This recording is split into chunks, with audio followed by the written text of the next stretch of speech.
Дидактикалық ойын, ормандағы жануарларды өрттен құтқар экология бағыты бойынша 4-5 жастағы балаларға арналған ойын түрі.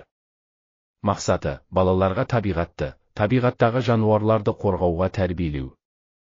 Ойын үстінде ұсақ қол моторикасын дамыта отырып, сөздік қорын молайту. Ойлау қабілетін жетілдіру.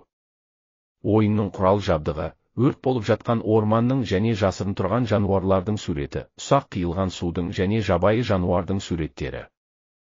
Ойын шарты, өрт болып жатқан ормандағы жануарларды құтқару үшін алдымен естейтінімізді балалардан сұрақ-жауап арқылы пікірлерін сұрап аламыз.